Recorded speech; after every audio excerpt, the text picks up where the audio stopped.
ప్రభుత్వాలను కూల్చే ఉద్యమాలు ఏవైనా గూడా చిన్న నీటి బిందువులా ప్రారంభమై ఒక మహాసముద్రంలాగా మారిపోతాయి.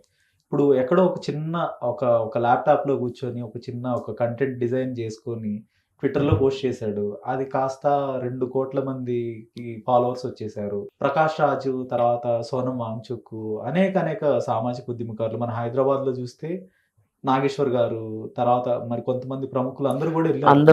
అందరూ ఆ! వెళ్లారు. అయితే సో, ఒక దేశవ్యాప్తంగా ఒక సపోర్ట్ అయితే గ్యాదర్ చేసుకోగలుగుతున్నారు ఆ పార్టీ. సో, ఏమంటారు? ఇది కొంత బీజేపీని టెన్షన్ పెడుతుందా? ఇది ఎక్కడికి దారి తీస్తుందనేది? టెన్షన్ పెడుతుంది కాబట్టి అతని పైన దాడి చేశారు. హ్మ్. అంటే వీళ్ళేం చెప్తారంటే ఎప్పుడైనా, ఇప్పుడు నేను ఒక విషయం మాట్లాడాను అనుకోండి బీజేపీ పార్టీకి వ్యతిరేకంగా, కింద ఇమ్మీడియట్‌గా కామెంట్స్‌లో బూతులు పెడతారు. హ్మ్. ఆ బూతులు చూసి నేను ఇంక మాట్లాడుకోకుండా ఊరుకోవాలి. హ్మ్. అది వాళ్ళ ఉద్దేశం. ఎందుకు ఆగుతామండి? ఒకసారి గొంతెత్తిన తర్వాత ఎత్తే వరకే. ఎత్తాక ఇంకా ఆపటం ఉండదు. హ్మ్. ఇప్పుడు చూసారుగా కాక్రోచ్ పార్టీ. అవును. ఎందుకు మీరంత పరాన్న జీవులని? హ్మ్. ఈరోజు నిజంగా పరాన్న జీవులు ఎవరు అంటే రాజకీయ నాయకులు పరాన్న జీవులు. ప్రస్తుతం రాజ్యాన్ని వెళ్తున్న రాజకీయ నాయకులు పరాన్న జీవులు. హ్మ్. మరి మీకు ఈ ఉద్యమం గురించి ఇంత అభ్యంతరాలు ఉన్నాయి కదా. హ్మ్. 2013లో భ్రష్టాచార నిర్మూలన పేరుతోటి హ్మ్. అవినీతికి వ్యతిరేకంగా అన్నా హజారే తోటి హ్మ్. ఒక ఉద్యమం నడిపించారు కదా. దాని వెనక మీరు లేరా? హ్మ్. ఈ రోజు అధికారంలో ఉన్న బీజేపీ పార్టీయే కదా వాళ్ళని నడిపించింది. హ్మ్. అన్నా హజారే గారు ఆ తర్వాత బీజేపీ అధికారంలోకి వచ్చిన తర్వాత పూర్తిగా ఆయన అసలు మాట్లాడటం మానేశాడు. మానేశారు. మౌనమున అయిపోయాడు. ఆ! ఎందుకంటే మాట్లాడితే కుదరదు. హ్మ్. అద్వానీని ఏం చేశారు? నో.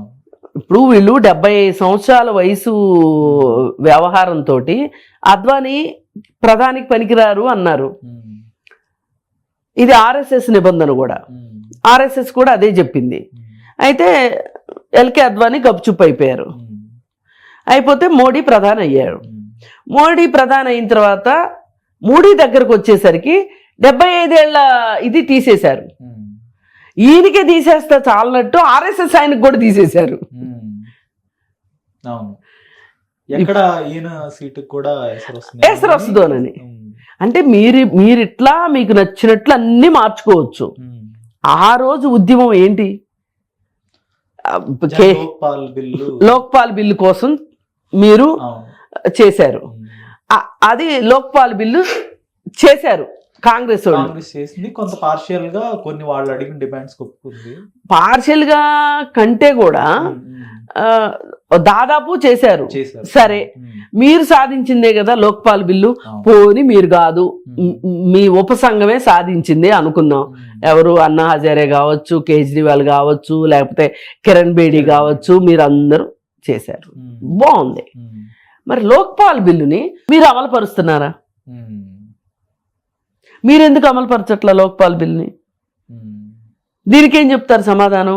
ఆ రోజు కాంగ్రెస్ ప్రభుత్వాన్ని కాంగ్రెస్ ముక్త భారత్ అని నినాదంతో మీరు ఉద్యమాలు చేయొచ్చు, మీరు చేపించొచ్చు, కానీ ఇంకెవరికి ఆ హక్కు లేదు. ఇవాళ కాంగ్రెస్ ముక్త భారత్ అని చెప్పి ప్రతిపక్ష ముక్త భారత్ చేశారు ఈ భారతదేశాన్ని. ఇప్పుడు మళ్ళీ మీరు వాళ్ళేం చేస్తారు అనే భయంతో కలుగుల్లోకి దూరుతున్నారు. లేకపోతే ఎందుకండి? ఏం అవసరం చెప్పండి?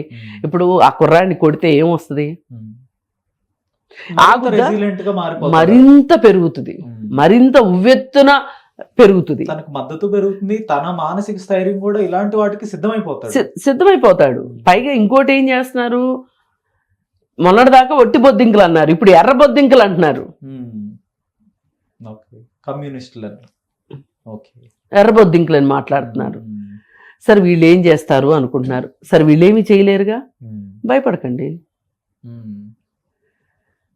ఇప్పుడు ఒకటండి, 24 లక్షల మంది రాసే ఎగ్జామ్ని మీరు రాయించలేకపోతే మీరు చైనాని ఎందుకు తిడతారు? చైనాని ఎందుకు ఎగతాళి చేస్తారు? చైనాలో ఒకే రోజు 1,40,00,000 మందితో ఒక ఎగ్జామ్ జరుగుతుంది. ఏం ఎగ్జామ్ మేడం అది? అది ఇట్లాగే సీనియర్ ఎడ్యుకేషన్కి సంబంధించి ఏదో అంటారు కదా, డాక్టర్స్ కాదు కాదు కాదు, ఇదేదో చదువులకి సంబంధించింది ఒక ఎగ్జామ్ టెస్ట్. ప్రైమరీ ఎడ్యుకేషన్ అయిపోయిన తర్వాత ఇంకా పై చదువు చదవటానికి ఒక ఎంట్రన్స్ టెస్ట్. ఒకే రోజు 1,40,00,000 మంది రాస్తారు, ఒక్క చిన్న ఇబ్బంది లేకుండా. అయితే నీట్ ఎగ్జామ్ని ఇంత గందరగోళం చేసి పెట్టారు కదా. 24లో ఎవరైతే లీక్ చేశారో వాళ్లే 25లో లీక్ చేశారు, వాళ్లే 26లో కూడా లీక్ చేశారు. 24లో ఎవరికైతే సీట్లు వచ్చినాయో వాళ్ళ తాలూకా వాళ్ళకే 25లో కూడా సీట్లు వచ్చినాయి. దొంగలు ఎవరో మీకు తెలుసు. వాళ్ళని ఎందుకు ఉపేక్షించారు అంటే మీకు పరీక్షలు నిర్వహించడం రావట్లేదని అర్థమైంది, అంటే విద్యాశాఖ ఫెయిల్ అయింది. ఇదే కాకుండా సిబిఎస్ఈలో మీరేదో కొత్త విధానం తీసుకొచ్చారు, అది ఫెయిల్ అయింది. అది ఫెయిల్ అయినప్పుడు దానికి ఎవరు బాధ్యత వహించాలి? బాధ్యత వహించరా? ఎవరో ఒకళ్ళు అకౌంటబుల్ ఉండాల్సిందే. మనకు కావాల్సిందే అకౌంటబిలిటీ, అదే కదా. మరి అసలు ప్రశ్నించొద్దు అంటే మరి మీరు ప్రశ్నించినప్పుడు ఏంటి పరిస్థితి? చాలా మందికి ఎలా ఉంటుందంటే మేం చేస్తే సంసారం, వేరే వాళ్ళు చేస్తే వ్యభిచారం అనే పరిస్థితిలోనే ఉన్నారు ఈ రాజకీయ నాయకులు. ఆ రోజు మీరు మళ్ళీ చెప్తున్నానండి, కాంగ్రెస్ ముక్త భారత్ అని మీరు భ్రష్టాచార పార్టీ అని చెప్పి, అవినీతిమయమైన పార్టీ అని చెప్పి ఎన్ని లేబుల్స్ వేయొచ్చో అన్ని లేబుల్స్ వేశారు. ప్రతిగా మోడీ ప్రధాని అయ్యారు, కేజ్రీవాల్ సీఎం అయ్యారు, కిరణ్ బేడి గారు ఒక రాష్ట్రానికి గవర్నర్ అయ్యారు. మంచి సంతోషం. కానీ మీరు వచ్చాక మీరేం చేశారు? ఇక్కడ కావాల్సింది అది. మీరు వచ్చాక మీరేం చేశారు? మీరు కూడా ఏమీ చేయలేదని అర్థమైంది. ఎప్పుడూ కూడా సమాజం తనని తాను ప్రశ్నించుకుంటూ ఒక ప్రత్యామ్నాయాన్ని తయారు చేసుకుంటూ ఉంటుంది. అది వ్యవస్థ యొక్క లక్షణం, సమాజం లక్షణం, అలాగే వ్యవస్థ లక్షణం, అలాగే ప్రకృతి సహజమైంది కూడా. ఇది ఇప్పుడు సహజసిద్ధంగా జరుగుతుంది. పోరాటాలు వస్తాయి. ఇప్పుడు మనము ప్రకృతిని మనం ఎంత ఇబ్బంది పెడితే ప్రకృతి మనని అంత 10 రెట్లు ఇబ్బంది పెడుతుంది.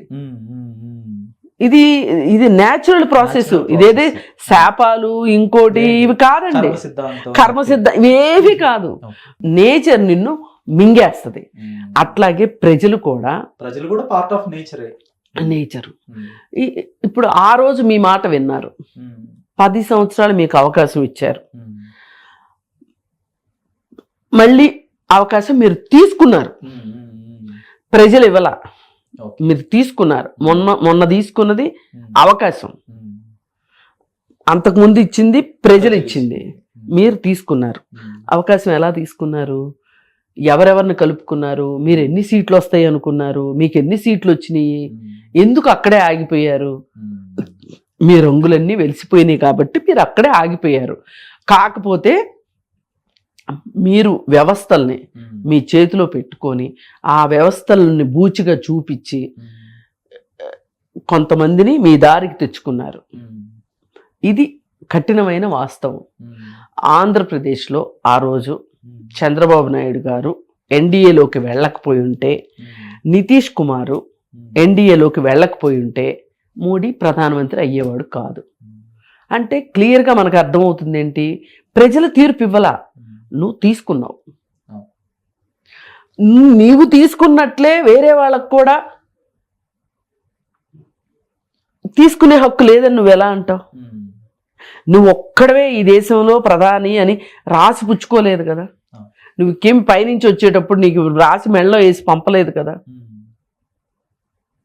అందుకని మొన్న గనక ఇది జరగకపోయి ఉన్నట్లయితే, ఈయన పిఎం కాకపోయి ఉన్నట్లయితే, ఈ కోర్టులు ఇలా మాట్లాడకపోయి ఉన్నట్లయితే అసలు ఈ కాక్రోచ్ జనతా పార్టీ పుట్టేదే కాదు.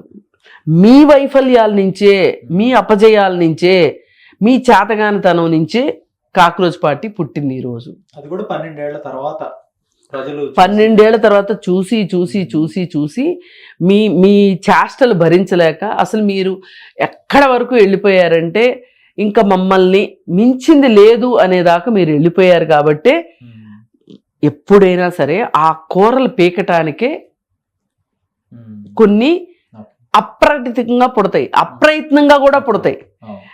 చూడండి, కూర్చున్న కొమ్మనే నరుక్కుంటారు అనే సామెత ఊరికి పుట్ల.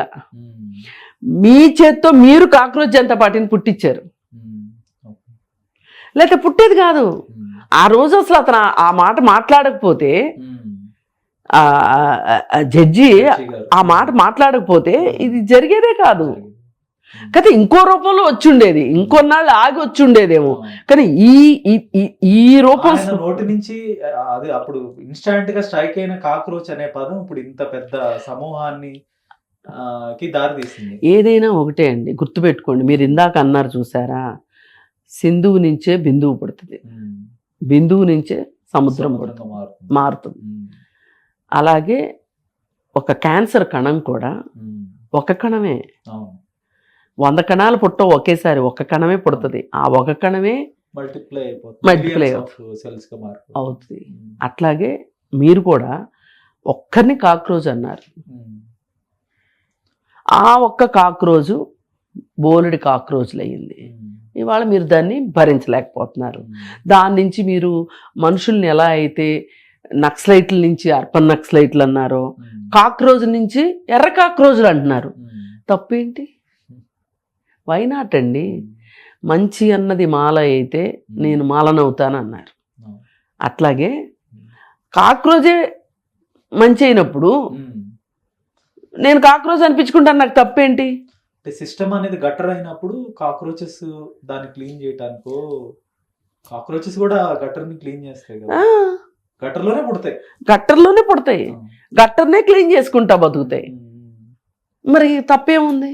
మీరు చేస్తే గొప్ప, రెండు వాళ్ళు చేయటద్దు. ఏదైనా అన్ని మీకే అనుకూలంగా ఉండాలంటే కుదరదు బాస్. టైం వస్తుంది ప్రతిదానికి, ఎక్స్పైరీ ఉంటుంది ప్రతిదానికి. మీకు ఎక్స్పైరీ అయిపోయిందని గుర్తించండి. ఆ రోజు మీరు ఎక్స్పైరీ డేట్ డిసైడ్ చేశారు ఎవరికి? కాంగ్రెస్ వాళ్ళకి. ఇప్పుడు మీకు ఎక్స్పైరీ డేట్ డిసైడ్ అవుతుంది, స్వాగతించండి. ధన్యవాదాలు మేడం. హలో, తెలుగు రాజ్యం ఛానల్ చూస్తున్నారా? సామాజిక రాజకీయ జీవన చిత్రణే తెలుగు రాజ్యం. అతిశయోక్తులు అసత్యాలు ఉండవు. రాజకీయ కోణం కాదు, ప్రజా కోణమే కొలబద్ద. తెలుగు రాజ్యం వీక్షణ మీ ఉత్తమ అభిరుచికి నిదర్శనం.